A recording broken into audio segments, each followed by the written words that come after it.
ओम श्री शनिदेवाय नमः। नमस्कार, आप देख रहे हैं देवभूमि चैनल। आज के इस वीडियो में हम सुनेंगे शनिवार स्पेशल शनिवार व्रत कथा। शनिवार व्रत किस प्रकार से करना चाहिए, क्या इसकी विधि है और किस प्रकार से शनिदेव का आशीर्वाद आपको प्राप्त हो। आप सभी जानते हैं शनिदेव जो हैं वो आपको कर्मों का फल देने वाले हैं और सही का सही, गलत का गलत करने वाले हैं। इसीलिए शनिदेव के साथ हमें बहुत ईमानदारी के साथ पेश आना चाहिए। शनिवार की जो व्रत है उसका नियम जो है उसको पूरी ईमानदारी से हमें पालन करना चाहिए। अपने जीवन में अपने कर्मों को हम जितना ईमानदारी से निभाएंगे, शनिदेव हमें उतना ही अच्छा फल देंगे। तो शनिदेव जो हैं कभी भी खराब ग्रह नहीं हैं। ये लोगों में भ्रांतियां हैं कि शनिदेव जो है वो दुष्ट ग्रह हैं या इस प्रकार के हैं कि वो आपके जीवन को ख़राब करते हैं।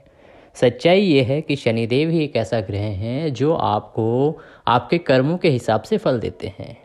आप अच्छे कर्म करिए, मेहनत करिए, शनिदेव आपको अवश्य ही परेशानियों से छुटकारा दिलाएंगे। बात करते हैं शनिवार की। शनिवार को शनिदेव की पूजा की जाती है। उनके लिए जो शनिवार का दिन है वह बहुत महत्वपूर्ण है।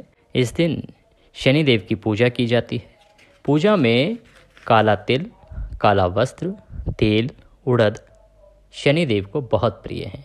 इसीलिए इनके द्वारा शनि जी की पूजा की जानी चाहिए। शनि की दशा को दूर करने के लिए यह व्रत किया जाता है। शनि स्तोत्र का पाठ भी विशेष लाभदायक है।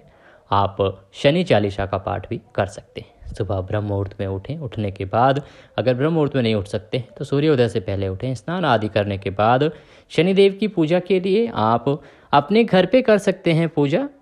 कोई परेशानी वाली बात नहीं है। शनिदेव को याद करके या उनका कोई चित्र प्रतिमा आपके मंदिर में है तो उसको रख के, अन्यथा आप जो नवग्रह मंदिर है वहाँ जा सकते हैं, या आप नवग्रह मंदिर पे नहीं जा सकते तो जो पीपल का वृक्ष है वहाँ पे उसके नीचे बैठ के भी आप शनिदेव की पूजा कर सकते हैं। लेकिन अगर आप नहीं भी बाहर जा सकते हैं तो घर में भी शनिदेव की पूजा की जा सकती है। आप मन में शनिदेव को स्मरण कीजिए और उनकी शनि चालीसा या शनि स्तोत्र का पाठ कीजिए। और इस दिन अगर आप व्रत कर रहे हैं या उनकी कृपा पाना चाहते हैं तो बिना व्रत के भी आप जो शनिवार की बहुत महत्वपूर्ण कथा है शनि व्रत की, उसको सुने। उसको सुनने से भी आपको शनिदेव की कृपा प्राप्त होती है। तो पूजा आदि करने के बाद एक स्थान पर एकाग्रचित होकर बैठ जाएं। शनिदेव के चरणों में अपना ध्यान लगाएं और ध्यान लगा के कथा सुनना आरंभ करें। एक समय सूर्य, चंद्रमा, मंगल, बुध, बृहस्पति, शुक्र, शनि, राहु, केतु इन ग्रहों में आपस में झगड़ा हो गया कि हम सब में सबसे बड़ा कौन है। सब अपने आप को बहुत बड़ा कहते थे। जब आपस में कोई निश्चय नहीं हो सका तो सब के सब आपस में झगड़ते हुए इंद्र के पास गए और कहने लगे कि आप सब देवताओं के राजा हो, इसलिए आप हमारा न्याय करके बताओ कि हम 9 ग्रहों में सबसे बड़ा कौन है। राजा इंद्र इनका प्रश्न सुनकर घबरा गए और कहने लगे कि मुझ में इतना सामर्थ्य नहीं है कि मैं किसी को बड़ा या छोटा बतलाऊं। मैं अपने मुख से कुछ नहीं कह सकता। हाँ, एक उपाय हो सकता है। इस समय पृथ्वी पर राजा विक्रमादित्य दूसरों के दुखों का निवारण करने वाला है, इसीलिए तुम सब मिलकर उन्हीं के पास जाओ, वही तुम्हारे दुखों का निवारण करेंगे। ऐसा वचन सुनकर सभी ग्रह देवता चलकर भूलोक में राजा विक्रमादित्य की सभा में जाकर उपस्थित हुए और अपना प्रश्न राजा के सामने रखा।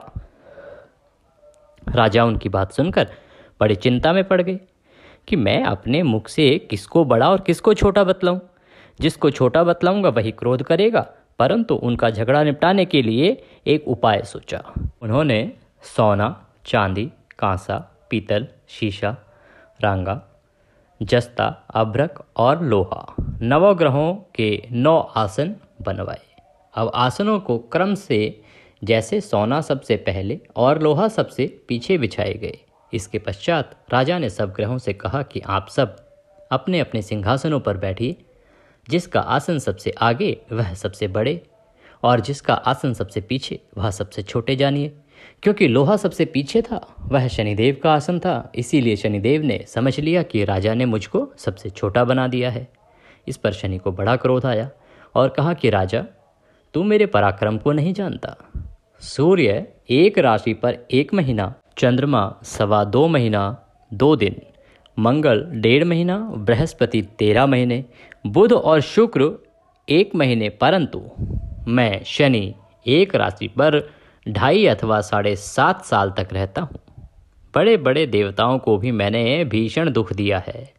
राजन सुनो, राम जी को 7.5 आई तो वनवास हो गया, और रावण पर आई तो राम और लक्ष्मण ने सेना लेकर लंका पर चढ़ाई कर दी, रावण के कुल का नाश कर दिया। हे राजा, अब तुम सावधान रहना। राजा कहने लगा, जो कुछ भाग्य में होगा देखा जाएगा। इसके बाद अन्य ग्रह तो प्रसन्नता के साथ चले गए, परंतु शनिदेव बड़े क्रोध के साथ वहां से सिधारे।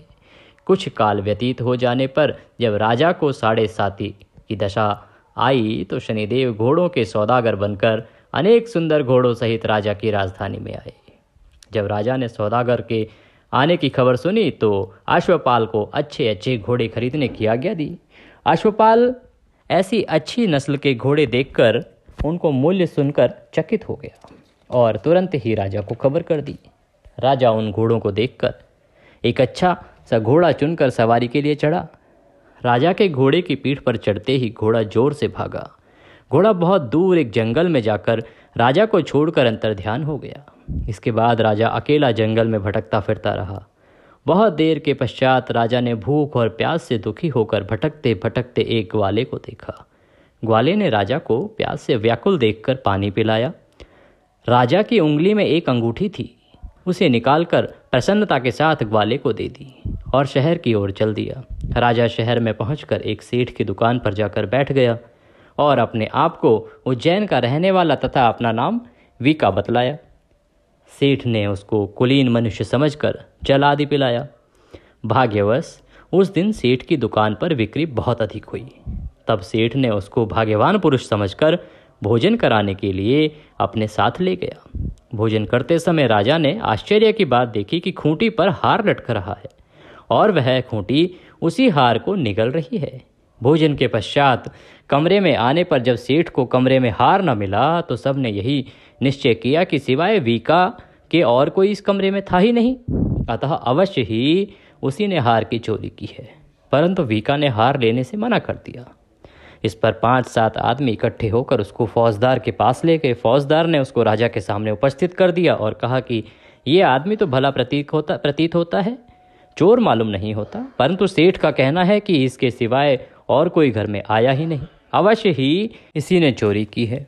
तब राजा ने आज्ञा दी कि इसके हाथ पैर काटकर चौरंगिया किया जाए। राजा की आज्ञा का तुरंत पालन किया गया और वीका के हाथ पैर काट दिए गए।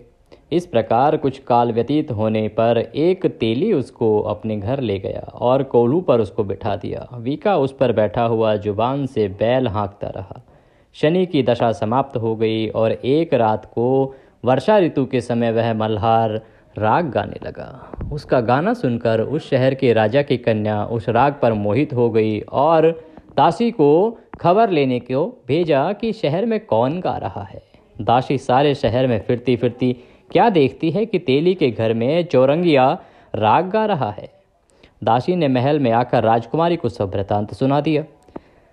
बस उसी क्षण राजकुमारी ने अपने मन में यह प्रण किया कि चाहे कुछ हो, मैंने इस चौरंगिया के साथ विवाह करना है। प्रातःकाल होते ही जब दासी ने राजकुमारी को जगाना चाहा तो राजकुमारी अनशन व्रत लेकर पड़ी रही। तब दासी ने रानी के पास जाकर राजकुमारी के न उठने का वृतांत कहा। रानी ने तुरंत ही वहां पर आकर राजकुमारी को जगाया और उसके दुख का कारण पूछा। तो राजकुमारी ने कहा कि माताजी, मैंने यह प्रण कर लिया है कि तेली के घर में जो चौरंगिया है उसी के साथ विवाह करूंगी। माता ने कहा, पगली, यह क्या बात कर रही है? तुझको किसी देश के राजा के साथ विवाह करना चाहिए। कन्या कहने लगी कि माताजी, मैं अपना प्रण कभी नहीं छोड़ूंगी। माता ने चिंतित होकर यह बात राजा को बताई। जब महाराज ने भी आकर यह समझाया कि मैं अभी देश देशांतर में अपने दूत भेजकर सुयोग्य, रूपवान एवं बड़े से बड़े गुणी राजकुमार के साथ तुम्हारा विवाह करूंगा, ऐसी बात तुमको कभी नहीं विचारनी चाहिए। कन्या ने कहा, पिताजी, मैं अपने प्राण त्याग दूंगी, परंतु दूसरे से विवाह नहीं करूंगी। न सुनकर राजा ने क्रोध से कहा, यदि तेरे भाग्य में ऐसा ही लिखा है तो जैसी तेरी इच्छा हो वैसा ही कर। राजा ने तेली को बुलाकर कहा कि तेरे घर में जो चौरंगिया है उसके साथ मैं अपनी कन्या का विवाह करना चाहता हूँ। तेली ने कहा कि यह कैसे हो सकता है? कहाँ आप हमारे राजा और कहाँ मैं एक नीच तेली। परंतु राजा ने कहा कि भाग्य लिखे को कोई टाल नहीं सकता, अपने घर जाकर विवाह की तैयारी करो। राजा ने उसी समय तोरण और बंदरवार लगाकर अपनी राजकुमारी का विवाह चौरंगिया बना विक्रमादित्य के साथ कर दिया। रात्रि को जब विक्रमादित्य और राजकुमारी महल में सोए तो आधी रात के समय शनिदेव ने विक्रमादित्य को स्वप्न दिया कि राजा कहो, मुझको छोटा बतलाकर तुमने कितना दुख उठाया। राजा ने क्षमा मांगी। शनिदेव ने प्रसन्न होकर विक्रमादित्य को हाथ पैर दिए। तब राजा ने कहा, महाराज मेरी प्रार्थना स्वीकार करें कि जैसा दुख आपने मुझे सौंप दिया है ऐसा और किसी को ना दें। शनिदेव ने कहा कि तुम्हारी यह प्रार्थना स्वीकार है। जो मनुष्य मेरी कथा सुनेगा या कहेगा उसको मेरी दशा में कभी किसी प्रकार का दुख नहीं होगा, और जो नित्य ही मेरा ध्यान करेगा या चींटियों को आटा डालेगा उसके सब मनोरथ पूर्ण होंगे। इतना कहकर शनिदेव अपने धाम को चले गए। राजकुमारी की आंख खुली और उसने राजा के हाथ पांव सही सलामत देखे तो आश्चर्य को प्राप्त हुई। उसको देखकर राजा ने अपना समस्त हाल कहा कि मैं उज्जैन का राजा विक्रमादित्य हूँ। यह बात सुनकर राजकुमारी अत्यंत प्रसन्न हुई। प्रातःकाल राजकुमारी से उसकी सखियों ने पूछा तो उसने अपने पति का समस्त वृतांत कह सुनाया। तब सब ने प्रसन्नता प्रकट की और कहा कि ईश्वर ने आपकी मनोकामना पूर्ण कर दी।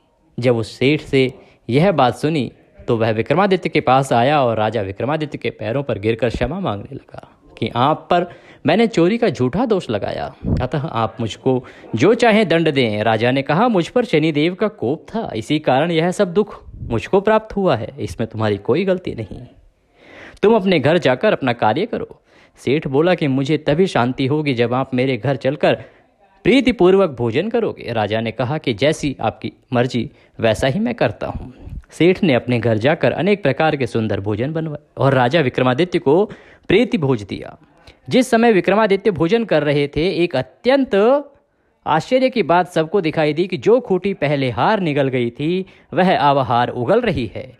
जब भोजन समाप्त हो गया तो सेठ ने हाथ जोड़कर बहुत सी मोहरे राजा को भेंट की और कहा कि मेरे श्री कंवर नामक एक कन्या है, उसका पाणी ग्रहण आप करें। इसके बाद सेठ ने अपनी कन्या का विवाह राजा के साथ कर दिया और बहुत सा दान दहेज आदि दिया। इस प्रकार कुछ दिनों तक वहां निवास करने के पश्चात विक्रमादित्य ने शहर के राजा से कहा कि अब मेरी उज्जैन जाने की इच्छा है।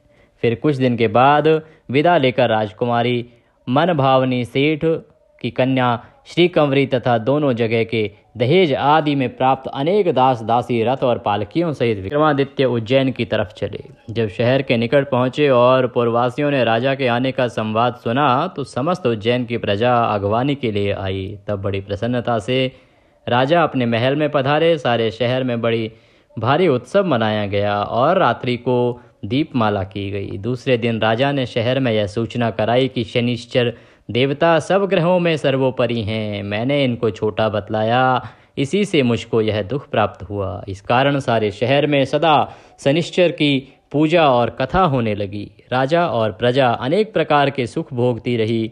जो कोई शनिश्चर की इस कथा को पढ़ता है या सुनता है, शनिदेव की कृपा से उसके सब दुख दूर हो जाते हैं। शनिवार की कथा को व्रत के दिन अवश्य पढ़ना चाहिए। ओम शांति शांति शांति। बोलिए शनिदेव महाराज की जय। के साथ यहाँ पर शनिदेव की यह कथा समाप्त होती है। इसके बाद आप शनिदेव की आरती करें, भोग लगाकर अपने जो भी संबंधी जन हैं सबके साथ प्रसाद वितरित करें। आप सब पर भगवान शनिदेव की कृपा बनी रहे, उनके आशीर्वाद से आपके सभी दुख दूर हो जाएं। इस कामना के साथ आपसे प्रार्थना है कि आप वीडियो अगर अच्छा लगा हो, कथा अच्छी लगी हो तो उसको लाइक अवश्य करें। कमेंट बॉक्स में जय शनिदेव लिखना ना भूलें। इस वीडियो में अभी के लिए इतना ही। अगले वीडियो में फिर होगी आपसे मुलाकात। तब तक के लिए जय शनिदेव।